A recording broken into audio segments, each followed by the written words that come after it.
Nos planteamos modelar la trayectoria seguida por un peso lanzado por un atleta durante un lanzamiento de bala. Para eso hagamos lo siguiente.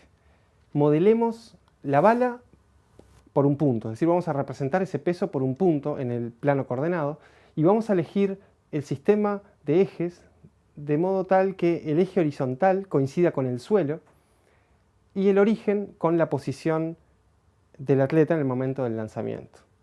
Supongamos que la función h, que nos indica la altura a la que está el peso en función de la distancia x a la cual está el peso respecto del eje vertical, viene dada por la expresión analítica h de x igual a menos 0,05x2 más 0,9x más 2. Observando la representación gráfica de esta función, podemos sacar algunas conclusiones. Una primera evidente: la bala ascendió hasta una altura máxima y a partir de ahí comenzó a caer. La bala cayó a 20 metros de donde estaba el atleta en el momento del lanzamiento. La altura inicial de la bala, es decir, cuando x es igual a 0, fue de 2 metros y volvió a tener esa altura, el peso, cuando la distancia x al eje vertical fue de 18 metros. Observemos que x igual 0 y x igual 18 son dos puntos del eje de las abscisas que están a igual distancia de 9. Es que la gráfica es simétrica respecto de la recta vertical x igual 9 y por lo tanto, dos valores de x que estén a igual distancia de 9 tendrán la misma imagen. Por ejemplo, h de 8 es igual a h de 10, h de 5 es igual a h de 13, h de 2 es igual a h de 16. La misma simetría de la que acabamos de hablar nos permite decir que la altura máxima se alcanzó cuando la distancia x al eje vertical era 9 y por lo tanto la altura máxima fue h de 9, que es igual a 0,05 metros. Además agreguemos que, para que tenga sentido este problema, el dominio de esta función es el intervalo cerrado 0,20.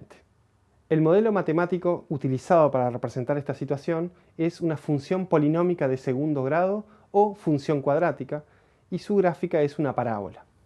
Es decir, que llamamos función polinómica de segundo grado o función cuadrática a toda función cuya expresión analítica es f de x igual a ax2 más bx más c. Por supuesto, a debe ser distinto de 0 porque si no sería una función lineal. Repasemos algunas características de la función cuadrática. Su representación gráfica, como dijimos, es una parábola. La intersección del gráfico de f con el eje de las ordenadas es el punto 0c, porque f de 0 es igual a c. La gráfica de una función cuadrática presenta un vértice que es el punto de intersección del eje de simetría con la parábola. No es difícil justificar que las coordenadas del vértice son menos b sobre 2a y evidentemente f de menos b sobre 2a. El signo de a nos indica hacia dónde se abre la parábola. Si a es mayor que 0, la parábola se abre hacia arriba y decimos que tiene concavidad positiva. Si a es negativo, decimos que la parábola se abre hacia abajo y que la función tiene concavidad negativa. Vemos que si a es mayor que 0, es decir, si la concavidad es positiva, la función presenta un mínimo. Y si a es negativo, es decir, si la concavidad es negativa, la función presenta un máximo.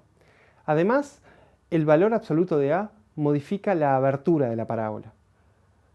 Cuanto mayor es el valor absoluto de a, más cerrada es la parábola, y cuanto menor es el valor absoluto de a, más abierta es la parábola. Para hallar las raíces de una función cuadrática, debemos resolver la ecuación ax2 más bx más c igual 0, y ya hemos visto que para hacerlo podemos utilizar la fórmula de Bhaskara. La cantidad de raíces de la función cuadrática depende del número b cuadrado menos 4 por a por c, que le llamamos discriminante. Si el discriminante es positivo, la función tiene dos raíces reales distintas, alfa y beta. Si el discriminante es 0, la función presenta una sola raíz llamada raíz doble, y si el discriminante es negativo, la función no tiene raíces reales. Por lo tanto, en función del signo de a y del signo del discriminante, tenemos 6 posibilidades para el gráfico de una función cuadrática. En la primera fila tenemos tres funciones cuadráticas con concavidad positiva, pero que difieren en su cantidad de raíces.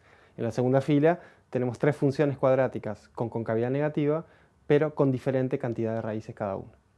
Supongamos que tenemos un terreno en forma de triángulo rectángulo, tal que sus catetos, que llamamos x e y, suman 80 metros. Estamos interesados en la función que nos da, en función de x, el área de ese terreno.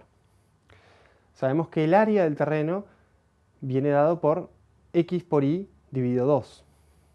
Pero x más y deben sumar 80 y por lo tanto y es 80 menos x. Es decir, que la función que nos da el área es a de x igual a x por 80 menos x dividido 2. Es decir, menos x al cuadrado sobre 2 más 40x. El dominio de esta función está formado por todos los números x que son mayores que 0 y menores que 80, porque tanto x como y deben ser números positivos. Así que la función área, a de x igual a menos x al cuadrado sobre 2 más 40x, es una función cuadrática donde los coeficientes son a igual a menos 1/2, b igual a 40 y c igual a 0. Como a es negativo, la función tiene concavidad negativa y presenta un máximo en x igual a menos b dividido 2a, que en este caso es 40. Esto significa que el área del terreno es máxima cuando x es 40 y vale a de 40, que es 800.